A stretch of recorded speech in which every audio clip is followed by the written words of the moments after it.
14 सितंबर है और दिन बुधवार का है। भागलपुर सीनियर एसपी के यहाँ हूँ और कई अपराध को लेकर चर्चाएं हो रही है कि लूट के मामले में बड़ा लूट की घटना घटी थी और जोगसर में फिर एक अपार्टमेंट में एक व्यक्ति की हत्या कर दी गई और एक व्यक्ति घायल है। कई गंभीर सवाल मैं सीनियर एसपी बाबूराम साहब से करता हूँ, पूछता हूँ कि आखिर ये लूट का मामले में क्या हुआ।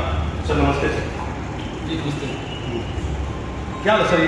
जो 7 लाख रुपये के लगभग शहर में पैसा छीना था 3 अपराधियों ने, जी इसमें तीनों की पहचान हो गई है। एक अपराधी गिरफ्तार हुआ है, उससे कुछ पैसा भी बरामद हुआ है। बाकी 2 की तलाश जारी है, जल्दी उनकी भी गिरफ्तारी की जाएगी। सर क्या लगा ये लूट का मामला, मतलब क्या कितने पैसे लुटाए और कौन कौन इसमें लोग शामिल थे? ये कुछ बरामद भी हुआ? ये जो व्यवसायी है ये बता रहे हैं कि चीनी का और पान मसाला वगैरह का काम करता है। हाँ। उसी का सेल का पैसा दुकान पे रखा हुआ था। हाँ। और स्टाफ ने दिनों की भांति पैसा लेकर घर के लिए प्रस्थान किया था। फिर रास्ते में बाइक से 3 अपराधी आए जिन्होंने उसका पैसा छीन लिया था। उसमें CCTV फुटेज हम लोगों ने दिखवाया और उसमें जो क्लू मिला उसके आधार पर एक अपराधी की गिरफ्तारी हुई। उससे 1 लाख रुपये के आसपास पैसा भी बरामद हुआ है। उसने अपने 2 साथियों के नाम बताए हैं। जल्दी उनकी गिरफ्तारी की जाएगी। उनके पीछे भी टीम लगी हुई है। इनका पहले का भी क्रिमिनल हिस्ट्री रहा। लूट के मामले में पुलिस ने कुछ बरामद भी किया है। एक अपराधी गिरफ्तार हुआ है, बाकी 2 लोग फरार हैं। उसकी गिरफ्तारी प्रयास है। काफ़ी शराब बरामद हुआ है। ये शराब के विरुद्ध लगातार अभियान चलाया जा रहा है। अभियान चलता ही रहेगा क्योंकि हमारे यहाँ बॉर्डरिंग झारखंड पड़ता है। झारखंड की तरफ से ही शराब का आवागमन होता है। इसमें अभी पिछले हफ्ते ही एक ट्रक शराब बरामद हुआ था। इसके अलावा एक स्कॉर्पियो में कुछ लोगों को गिरफ्तार किया गया था। उनके पास से विदेशी शराब बरामद हुई थी, जो देखने से प्रथम दृष्टया लगता था कि शायद नकली शराब है। उसकी निशानदेही पे गोड्डा में छापामारी हुई थी, जहाँ पे एक बहुत बड़ा स्टॉक पॉइंट हम लोगों ने पकड़ा था। वहाँ पर स्टॉक के जो गोडाउन है उसके मालिक की गिरफ्तारी हुई। उसके गोडाउन से एक ट्रक और 3 पिकअप भर के शराब की बरामदगी हुई थी। इसका केस हम लोगों ने वहीं पर रजिस्टर करा दिया लोकल थाना में। और इससे एक जो हमारी तरफ शराब का आवागमन हो रहा था उस पर काफ़ी रोक लगी। तो इसका मतलब बॉर्डर एरिया में पुलिस ने काम बेहतर किया है। बिल्कुल, पहले से जहाँ आपको याद होगा कि मार्च महीने में कुछ जहरीली मौत से शराब की खबर आई थी, इस पर उसका भी हमने पता लगाया था। तो सोर्स गोड्डा जिला ही था और वहाँ पे हम लोग लगातार महीने में 2-3 बार छापामारी जरूर होती है। कुछ लोग वहाँ के भी फरार चल रहे हैं। पूरे गैंग का उद्भेदन हम ही लोगों ने किया है। जो पूरे बिहार में भागलपुर जिला ने इस बात का उद्भेदन किया था कि कैसे नकली रैपर, नकली बोतलों का इस्तेमाल करके उसके अंदर विदेशी शराब विभिन्न ब्रांडों की बनाकर बिहार में भेजी जा रही है। और उसमें पूरा हम लोगों ने पता लगाया था कि ये बोतलें कहाँ से अरेंज करते हैं, स्पिरिट कहाँ। तो पूरे नेटवर्क का पर्दाफाश हुआ है और लगातार हम लोग उन जिलों के साथ संपर्क में रहते हैं। वहाँ के SP, DSP थाना के स्तर से हमारी बैठकें होती हैं और जो वहाँ का माफिया है उस पर लगातार हम लोग छापामारी करते हैं। तो तब से इस तरह की घटना की पुनरावृत्ति नहीं हुई है। और अब नया ट्रेंड हमने ये देखा था फिर कि कुछ महिलाओं को मजदूर के रूप में रखकर 2-4 बोतलें बसों में बैठ के ला रही हैं या बाइक पे लेके आ रहे हैं। एक नया ट्रेंड माफिया ने शुरू किया था, उस पर भी हम लोगों ने काफ़ी कार्रवाई की है। तो उस पर भी काफ़ी लगाम लगी है। सर कितना लगता है कि आपने जो बॉर्डर एरिया है झारखंड का गोड्डा जिला पड़ता है, भागलपुर से भी उसकी सीमाएँ सटी हुई है, तो इसका मतलब वहाँ पर आपने मजबूती से पुलिस को लगाया होगा? बिल्कुल, वहाँ हमारे सीनियर लोग लगातार छापामारी करते हैं। जब माफिया उसकी हमने पूरी प्रोफाइलिंग कर ली है, किस गाँव के लोग हैं, कौन कौन लोग हैं, किस उनके बनाने के ठिकाने कहाँ हैं, स्टॉक कहाँ रखते हैं, तो वो सारी जानकारी हमने लोकल पुलिस के साथ शेयर करके लगातार हम लोग वहाँ रेड करते रहते हैं। तो वो कुछ गांव हैं जो एक गांव के 20-25 लोग हैं, वो सब भागे हुए हैं।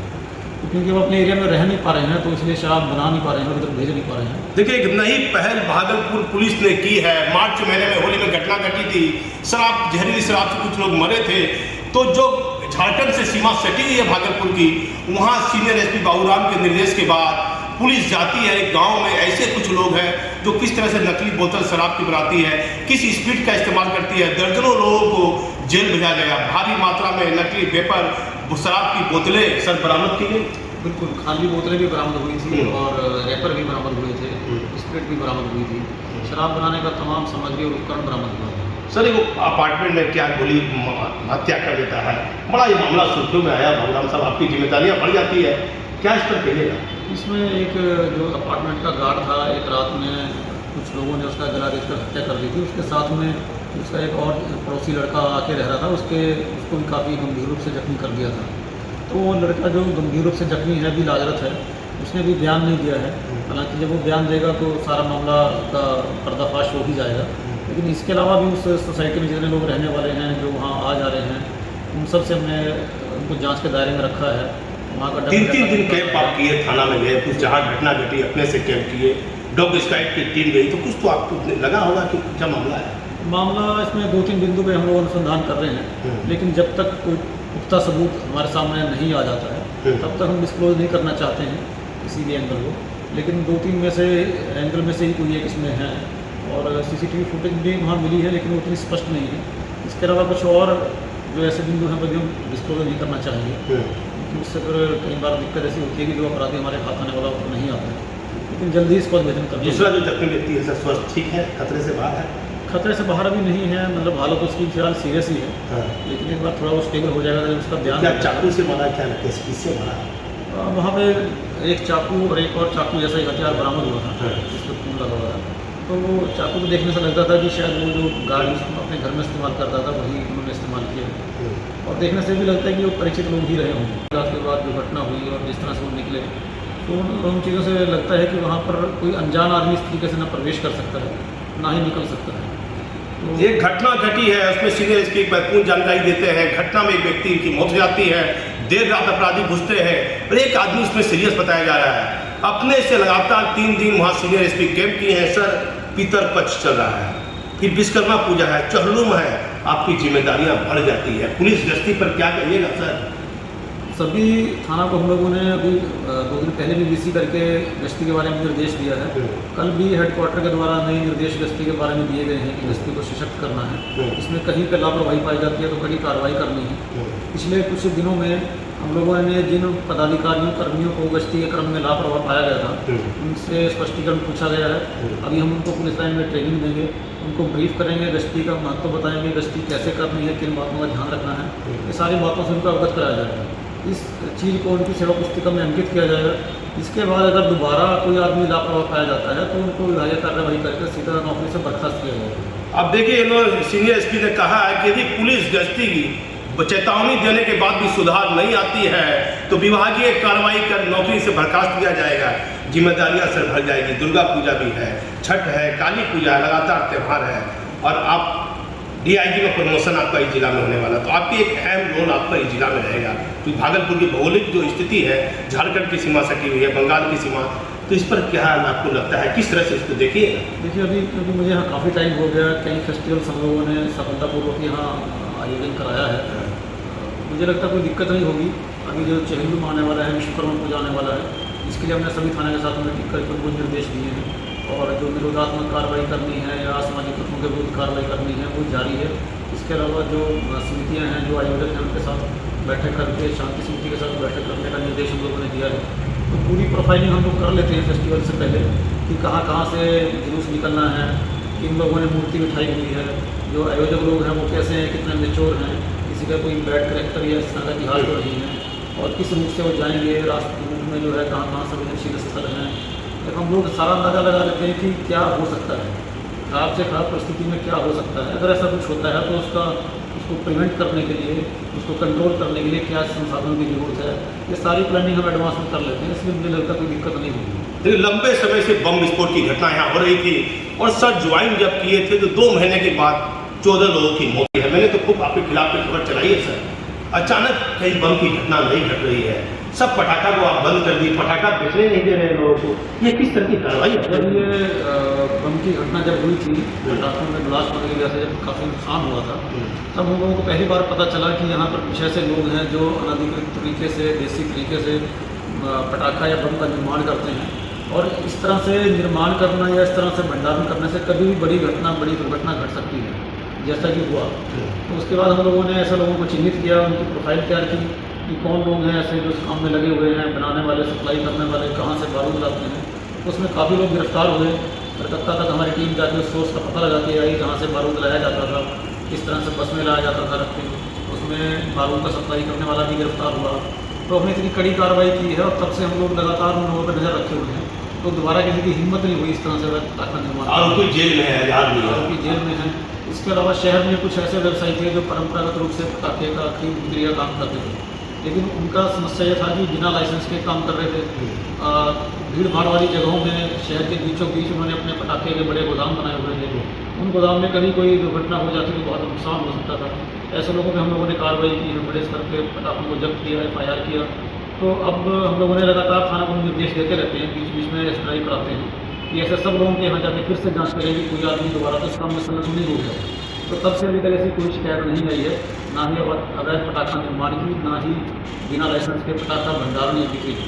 देखिए बड़े बड़े चैनल पर ये खबर चली थी बम विस्फोट की, और मैंने भागलपुर पुलिस के खिलाफ काफ़ी खिलाफ पे खबर चलाई थी, लेकिन बम पटाखा भागलपुर शहर में कहीं नहीं बिक रहा है। मैं सिर्फ आपसे अहम सवाल, बड़े बड़े लोगों पर आप पटाखा, करोड़पति लोगों पर बड़े बड़े व्यापारी का पटाखा आप जब्त कर लिए, प्रेशर बना होगा, दबाव बना होगा।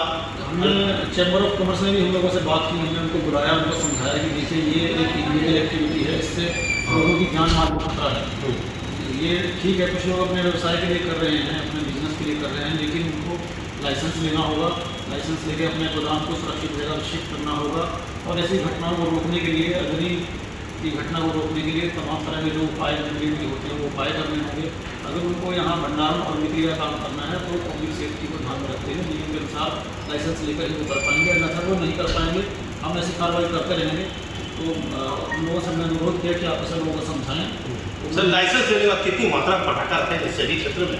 कि वो लाइसेंस वो डिपेंड करता है कि उनका एक तो पहले गोदाम सेफ, जो लोकेशन है वो सेफ होनी चाहिए, जो घर से दूर होनी चाहिए, वहाँ पर दुर्घटना स्थिति में आपको रोकने के तमाम उपाय होने चाहिए। और फिर वो गोदाम के साइज पे और तमाम बातों पर डिपेंड करते हैं कि कितनी मात्रा में भंडारण का लाइसेंस दिया जाए। तो क्या दिवाली में पटाखा बिकेगा? इस बार आप जो स्थिति आप बनी आपके सामने में, बड़ा आपको पुलिस का विरोध का सामना करना पड़ा, 14 लोगों की मौत हो गई, और आप नए नए SP आए थे, सब लोगों ने सोचा कि आप ही के समय ऐसा हो रहा है, तो क्या बिकेगा पटाखा? सर क्योंकि प्रशासन इसके लाइसेंस देते हैं, जब वहाँ कोई व्यवसायी आवेदन देगा तो उनका जो प्रस्ताव है उस पर वहाँ से पुलिस से रिपोर्ट मांगी जाती है। तब हम सभी बिंदुओं का अध्ययन करेंगे कि उन्होंने अपना जो गोडाउन का लोकेशन प्रपोज किया है वो कहाँ पे दिखा रहे हैं, वहाँ पे लोगों को जान माल को नुकसान ना हो सके इसकी क्या व्यवस्था की गई है।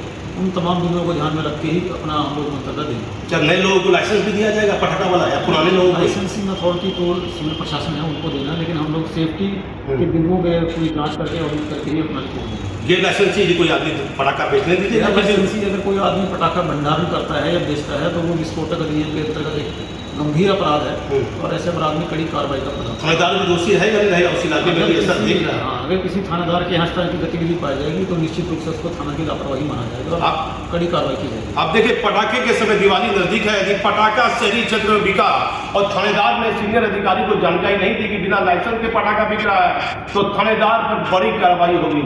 सर क्योंकि आप लंबा केस आपने किया है, पुलिस गश्ती, रात्रि गश्ती पर सवाल उठ रहा है, बेगूसराय में गोली चल गई, अभी 7 को पुलिस गश्ती को सस्पेंड किया SP ने, तो क्या पुलिस गश्ती के लिए क्या है? हम लोगों ने गश्ती पे हम लोग डेली मॉनिटर करते हैं, सभी थाना की गश्ती गाड़ी में GPS लगा हुआ है। हमारे ऑफिस में एक आदमी डेडिकेटेड तीनों शिफ्ट में बैठता है, उसको देखता है कि थाना की गश्ती गाड़ी की लोकेशन कहाँ है, कोई गश्ती गाड़ी अपने रूट से हट रही है या टाइम से पहले वापस आ गई है।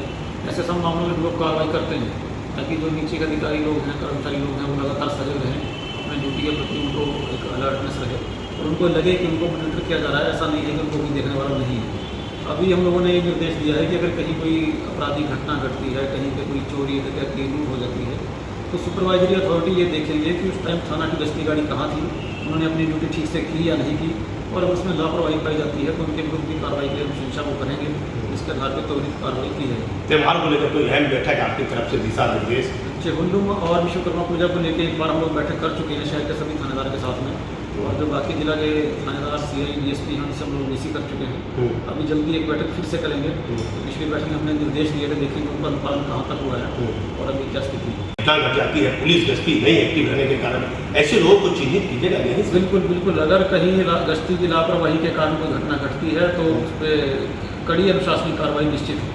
आप देखिए सीनियर SP बाबूराम साहब ने कहा यदि पुलिस गश्ती गाड़ी यदि नहीं दिखती है तो ऐसे लोगों पर कार्रवाई की जाएगी, और जो लाइसेंसी पटाखे वाली दुकान है, दिवाली का समय नजदीक है, जिनको लाइसेंस है, सर सीमित मात्रा में पटाखा बेचना है, जब ये शहरी क्षेत्र में खूब ज़्यादा पटाखा रोक लेता है, बारूद जरूरत का नहीं, सबके लिए लाइसेंस चाहिए। बिना लाइसेंस के जो पटाखा रखेंगे, जो बेचेंगे वो गैर कानूनी है।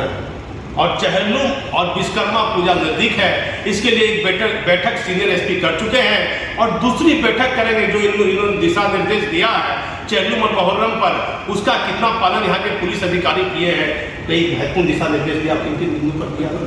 पहले सबसे पहले कहा गया है कि जहाँ जहाँ भी मूर्ति उठाई जाती है, जहाँ से जुलूस निकलना है, उसकी सूची बना लें, उनमें उन आयोजकों से बात कर लें, उनका पूर्व का हिस्ट्री देख लें, उनका रूट का विसर्जन का जो रूट है वो रूट देख लें, उस रूट में कहाँ कहाँ दिक्कत हो सकती है उस पॉइंट को चिन्हित कर लें और कहाँ कहाँ पे बल प्रतिनियुक्ति की आवश्यकता है, तो पूरी योजना बना के उनको देनी है। तो जल्दी हम एक उसमें बैठक करके इसकी समीक्षा करेंगे। कई थानेदार पूजा समिति के साथ बैठक भी कर रहे हैं, पुलिस में के साथ भी।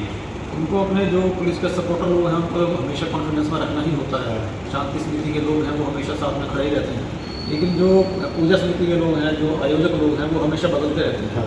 तो उनके साथ में जब बातें होती हैं तो कुछ नई चीज़ें सामने आती हैं। त्यौहार में दिखेगा फील्ड में सर आपका SSP से लेकर तमाम पदाधिकारियों को ये निर्देश रहेगा कि वो स्वयं भ्रमणशील रहेंगे और देखेंगे कि हमारी जो पुलिस की व्यवस्था है वो कितनी सक्रिय रूप से काम कर रही है।